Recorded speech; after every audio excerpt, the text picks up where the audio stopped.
За сайн байцгаана уу. За миний жоохон хоолой сүйцэн байна. Би сая нөгөө Talking Toddlers гэд сувгтай би тэрэн дээрээ бас Momcast podcast гэд оруулдаг байхгүй юу. Тэгээд тэрнийхээ нэг хамгийн сүүлийн дугаарыг сая бичээд баг цаг гарan ярьсан чинь ингээд жоохон хоолой сүйчлөө. Гэхдээ би бас яг энэ manifest-ийн тухай нэгэ бас ярмаараа болохоор за хоолой сөөсөн чи яг хүмүүст яг ингээд агуулгын чухал учраас миний хоолой сөөсөн ч нэг тоохгүй байх гэж найдаа тэгээд ярахаар шийдлээ. За та хэд маань манифестийн тухай ингээд зөндөө бичлэг ном уншижсэн байх. Тэгэнгუთ тэрэн дээр чинь ингээд өөрийгөө манифест хийхийг хүсэж байгаа зүйлээсээ ингээд детач хий. Ерөөсө тэрийг ингээд хүсэхгүй юм шиг бай. Хитрхийн улаараа төсөөд байвал тэр чинь ингээд биелэхгүй гэдэг юм их сонсож ирсэн үү? Хитрхийн атаачд болоод ингээд тэр юмнасаа хамаараад байвал тэр чинь ингээд биелэхгүй гэдгийг та нар сонсож ирсэн үү? Хэрвээ тийм бол одоо яаж ингэж хүсэж байгаа юм аа хүсэхгүй юм шиг хүсээд манифест хийх юм бэ гэдгийг би та хэдтэй өнөөдөр хамгийн энгийнээр тайлбарлаж өгье гэж бодлоо. За нэгдүгээрт яагаад бид нар ингэж уллаараад ингэж яг энэ нэг ингэж манифест хиймээрэн гэд ингэж хүсээд байдаг вэ гэхээр нэгдүгээрт бидний ингэж айдастай холбоотой одоо энэ ингэж манифест биелэх болов уу эсвэл биелэхгүй бол яана гэдэг ч юм уу нэг тиймэрхүү өөрөө өөртөө итгэлгүй байдалтай холбоотой. Тэгээ яагаад ийм итгэлгүй ийм айдастай одоо манифест биелэхгүй бол яах вэ гэдэг нэг тийм нэг мэдрэмж төрөөд байна гэхээр энэ нь бидний одоо мэдээлэхгүй байдалтай холбоотой. Яг яагаад энэ манифест гэдэг зүйл биелээд байт юм бэ гэдгийг нь бүрэн одоо ойлгоогүй байна гэсэн үг. Хэрвээ та энэ манифест гэдэг зүйл яагаад биелждэм бэ гэдгийг бүрэн ойлгочих юм бол ерөөсөө санаа зовхгүй. Энэ чинь бүр ингэж угаасаа бүр биелэх нь бүр ингэж бүр байгалийн зам ертөнцийн хууль юм бэ штэ гэдгийг нь ойлгочдөг байхгүй юу? Тэхийн болвол ингээ ерөөсөө биелэхгүй бол яана одоо ингээ биелж байгаа болов гэл ингээл хүлээж мүлээгээл ингээл нэг тийм төгшүүр нэг юм сөрөг тэ мэдрэмж нэг тиймэрхүү юм ерөөсөө байхгүй болчихно. Тэгэхээр нэгдүгээрт энэ одоо манифестыг яагаад биелждیں гэдгийг ингээд ойлгочих юм бол маш амархан болно. Хоёрдугаарт тэр бас манифест хийхийг хүсэж байгаа зүйлийн талаар таны мэдээлэл дутуу байна гэсэн үг. Хэрвээ одоо жишээ нь тэ одоо нэг 10 сая төгрөг байла. 20 сая төгрөг байла 20 сая. Нэг 10 сая төгрөгийг нь тэр 20 саяас 10 саяыг нь би санхүүгийн удирдлагаар төгссөн юм санхүүгийн зөвлөх үйлчлэгээ үзүүлдэг хүнд бэлгэллээ. За дараа нь нөгөө нэг үлдсэн 10 сая би нэг 10 дугаар ангийн хүүхдэд өгчлээ. За та хоёр наад мөнгөө өсгөөд үржүүлээрээ. Тэгээд үржүүлээд өсгсөн мөнгөө аваарэ. Тэгээд наатаараа ингээд өсвөн дэвжээрээ гээд өгвөл хэн илүү тэр мөнгийг өсгөж одоо яах вэ? Үржүүлж чадах вэ гэвэл мэдээж санхүүгийн удирдлагаар суралцж исэн санхүүгийн зөвлөх үйлчлэгээ үзүүлдэг мөнгөний санхүүгийн тухай маш их мэдээлэлтэй хүн тэр мөнгийг өсгөж үржүүлж чадна шүү дээ. Харин дөнгөж 10 дугаар ангийн жоохон хүүхэд бол маш туршлага багтай, мэдлэг багтай байгаа учраас бараг л тэргээрээ ингээ PlayStation аваад дуусгаж байгаа. Тийм үү? За яг тэр шиг бид нар ингээд манифест хийхийг хүсэж байгаа зүйлийн талаар одоо жишээ нь аялал явъя гэж бодъё. Тэгвэл яаж виз мэдүүлдэг? Мэдхгүй. Яаж тикет авдгийг мэдгүй. Очоод юу үзэж харахыг мэдгүй. Ямар хэлээр ярьдгийг мэдгүй. Тэгэхээр ингээд яг хүсэж байгаа зүйлийнхээ талаар нэгдүгээр судалж, уншиж тэр зүйлээрээ ингээд амьсгал. Тэгэх юм бол ингээд та мэдэх тусмаа энэ бол маш биелэх боломжтой зүйл юм бэ штэ. Ийм арга зам байгаа юм бэ штэ гэдэг ингээд танд тэр зүйл чи улам бүр ойртно гэсэн үг. Нэгдүгээрт, хоёрдугаарт та тэр зүйлийн тухай ингэж уншиж судалснараа та тэр зүйлд цаг хугацаагаа зориулснараа та тэр зүйлд өөрийнхөө энергийг зориулж байна гэсэн үг. Бид нар манифест хийх гэдэг зүйлийг ойлгохын тулд одоо ийм 3 үндсэн зүйлийг ойлгох хэрэгтэй. Нэгдүгээрт энерги, хоёрдугаарт энэ нөгөө frequency буюу үйлдэл, гуравдугаарт quantum shift гэдэг ийм 3 ойлголт байдаг. За энэ 3 зүйл бол хоорондоо салшгүй холбоотой. За нэг юм байна. Энерги, frequency хоёр хоорондоо юугаараа холбоотой юм бэ гэхээр Энерги гэдэг бол ингээд яг нэг юм тогтвортой нэг юм зүйл байгаа заяа. Одоо чинь нэг энергийг баримлын шавар гэд төсөөлчих. Тэнгуут frequency гэдэг нь тэр баримлын шавар ямар одоо хэлбэрт орохыг ингээд орсноор нь frequency-г ингээд өөрчилж гинэ гэсэн үг. Одоо цэцэг хийчих юм бол одоо ямар нэг цэцэгний frequency. Тэр баримлын шаврыг дахиад ингэж жагаад морь хийчих юм бол одоо морины үйлдэл гэж одоо ойлгох юм да. Яг тэрэн шиг бид нар өөрийнхөө энергийг давтамжийг нь ингээд өөрийнхөө өөрчилж идэг байхгүй, мэдрэмжээрээ өөрчилж идэг байхгүй. Тэнгуут тэр нь ямар давтамжтай байна? Өндөр давтамжтай байх юм бол high frequency буюу ингээд маш их энергитэй, маш ингээд одоо сайхан тийм мэдрэмжтэй тэр энэ одоо зүйл маань хурдан биелэх боломжтой болно гэсэн үг. Энерги нь ихсэн гэсэн үг. Давтамж нь багасчих юм бол энерги багасна гэсэн үг. За би энийг илүү ойлгомжтой тайлбарлах юм бол ингэж ойлгож болно. За энэ Дэвид Хокинс гэдэг юм хүн байдаг байхгүй. Тэр хүн ингээ ухамсарын юм шатлалыг ингээд 0-оос 1000-ийн хооронд ингээд гаргасан байдаг. Тэгэхээр та өөрийгөө ийм 1000 давхар байшинд амьдардаг гэд төсөөлчих. Тэгэхээр энэ 1000 давхар байшинд та өөрийнхөө аль ч давхартанд амьдарч магадгүй.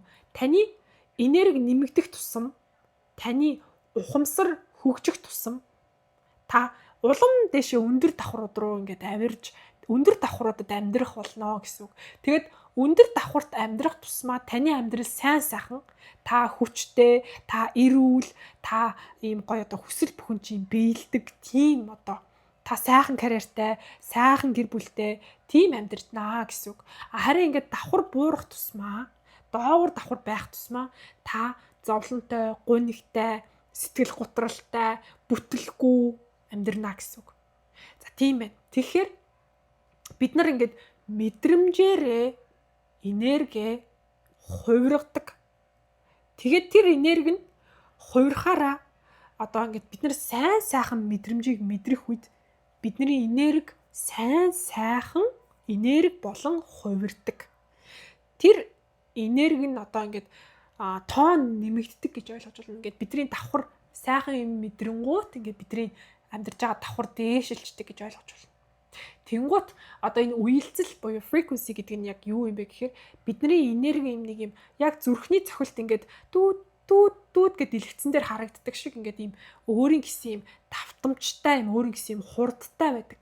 Удаан юм хурд нь бага байх тусмаа доод давхарт амьдарч байна гэсэн үг.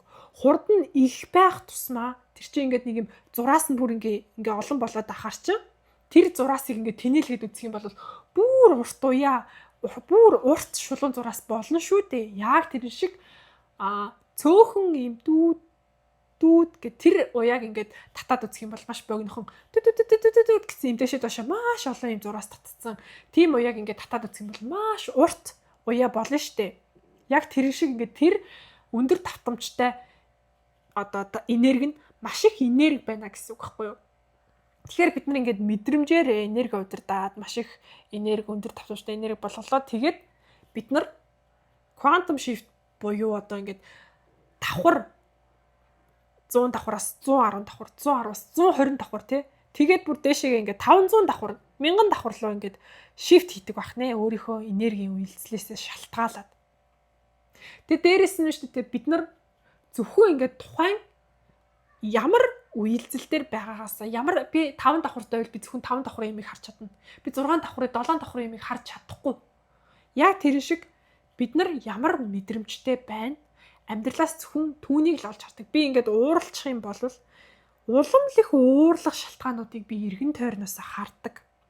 Би аз жаргалтай, баяр баясгалантай байх юм бол улам их ингээд баярлах, баясах, талархах зүйлсүүдийг олж хардаг. Тэгэхээр энерги frequency гэдэг чинь юм байна. Тэгэхээр бид нар өөрөө эхлээд дотроо мэдрэмжээ зүрхэн дэх мэдрэмжээ өөрчлөх юм болвол бидний ингээд давхар дээшлээд бид нар ингээд бүр 100 давхартайгаа ингээд амьдралыг ингээд хараад 100 давхартайгаа юм сайн сайхан амьдралаар амьдрах нь шүү дээ. Гэхдээ Дэвид Хокинсын яг тэр одоо чигсаалтаас болвол 100 болвол нэг тийм сайн давхар биш. та ингээд 500 болоод ирэхээр ингээд сайхан амар амгалан болоод эхэлдэг. За тийм байна. Тэгэхээр бид нар мэдрэмжээр тэгэхээр энэ бүх амьдралын их үүсвэр нь та өөрөө байдаг. Та мэдрэмжээ удирдах таны мэдрэмж чинь таны энергийг өөрчлөөд тэгээ таны энерги ингээд одоо их байх тусмаа одоо та ингээд энергиэрээ ингээд зоосны гахаандаа ингээд энерги цуглуулдаг гэж бод. Та ингээд нэг байр авах гад байр манифест хийж илаа. Тэгээ та нэг зоосны гахаа шиг юм дээр ингээд байр гэж биччихлээ. Таны энерги өндөр байх тусмаа тэр байрны одоо зоосны гахаа руу их энерги орно. Яг та их мөнгөтэй байх тусмаа одоо таны байрны мөнгөндөө цуглуулж байгаа мөнгө чинь ингээд хурдан ингээд одоо цуглараад та хурдан байраа авна. Яг тэр шиг та их энергитэй байх тусмаа таны тэр байрны төлөө ингэж зориулж байгаа манифест хийж байгаа тэр нэг байрны энергийн гахаа чинь ингээд хурдан дүүрнэ. Тэгээд тэр чинь ингээд таны өмнө бодит болон биелнэ. Ингэж ажилдаг. Тэгэхээр энерги гэдэг бол яг нэг зүйл байна. Тэрний төлөв байдал нь frequency-гээр ингээд өөрчлөгдөж идэг. Тэрийг хийг удирдах уу гэхээр та өөрөө удирдна, та мэдрэмжээр удирдна. Тэгэхээр хэрвээ та манифест хийх байгаа зүйлээ одоо ингээд дэвтэр дээр бичиж гин гэж бодъё. За би ингээд 50 сая төгрөгтэй олчлоо. Би гоо шинэ байранд орчлоо гэж бичлээ. Гэтэ бичсэн мөртлөө та мэдрэмжээ удирдахгүй болвол тэр чинь ингээд нэг маш жоохон одоо зоосны ханд жоо 2хан зоос орлоо гэсэн үг. Харин та ингээд мэдрээд яг ингээд шинэ байр, шив ингээд обооны үнэр, шинэ юм тааз шохооны үнэр. Тэгээ би одоо ингээд засвар хийж гин, мод өрөмдөж байгаа модны үнэр. Тэгээ би ингээд догтлж гин. Би одоо ингээд юмаа ухсарж гин ингээд төсөөлөд тэр мэдрэмжээ тэр нэг шинэ байранд орж байгаа, догтлж байгаа, талархж байгаа мэдрэмжийг ингээд дотроо мэдрэх юм бол та боодлоор нь тэр зоосны гахаар ингээ мөнгө хийж ийн гэсэн үг.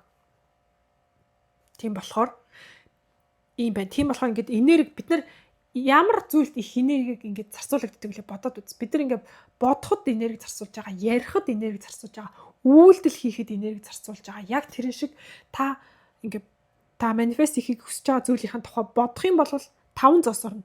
Та манифест хийхийг хүсэж байгаа зүйлийнхаа та бичээд ингээд нэг гараа хөдлөх юм бол 50 зоос орно.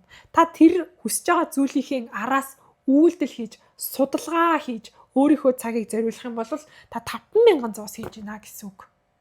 Их энерги зарцуулах тусмаа та хурдан тэр зүйл чинь биелнэ гэж ойлгож болно. Энийг мэдэхгүй байгаа болохоор энэ одоо манифест хийхийг хүсэж байгаа энэ хүсэл маань биелэхгүй байх үедээ гэдэг айдас танд байгаад байгаа байхгүй юу? Танд зүгээр л мэдээлэл тутсан байна. За юм байна ингээд манифестийн талаар бас надад ярих зөндөө олон сэдвүүд байгаа. Нэг нь энэ байлаа ингээд таад маань хэрэг болсон байх гэж найдаж байна. Дараагийн дугаараар уулзлаа. Баяртай.